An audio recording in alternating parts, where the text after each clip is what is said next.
Well, I got this 1981 Xjs here to get running. It hasn't run in a very long time.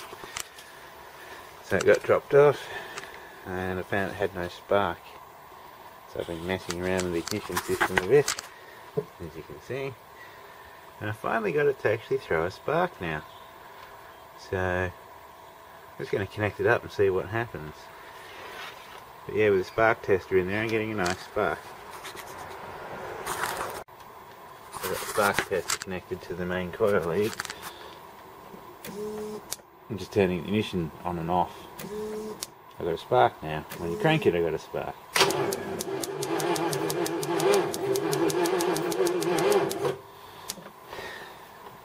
She doesn't crank too happily.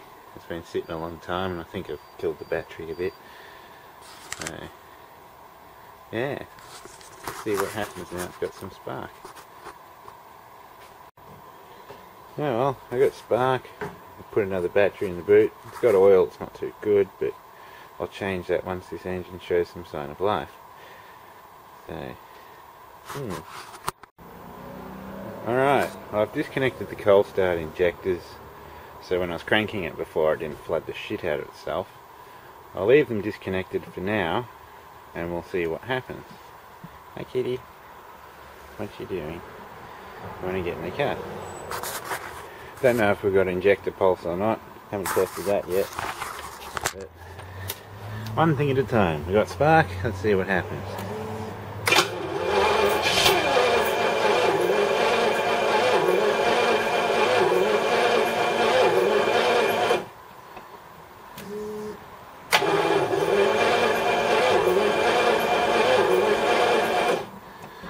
Alright. Let's try again.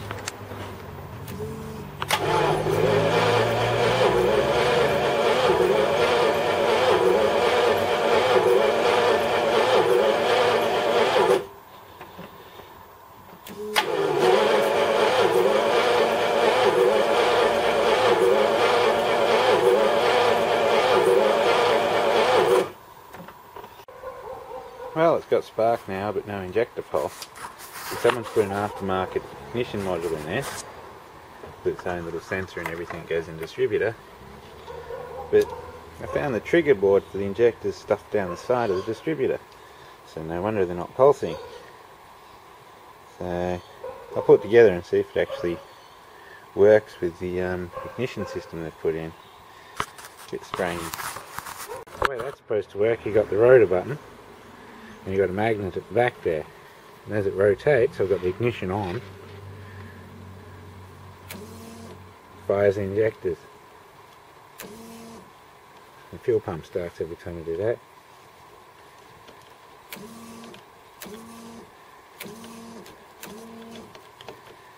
So that all seems to be working.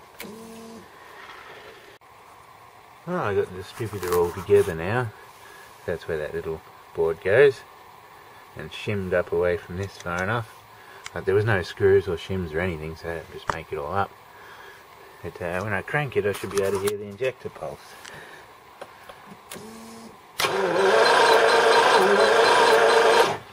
Yep, I can hear injectors clicking. Now put it all back together and see what happens.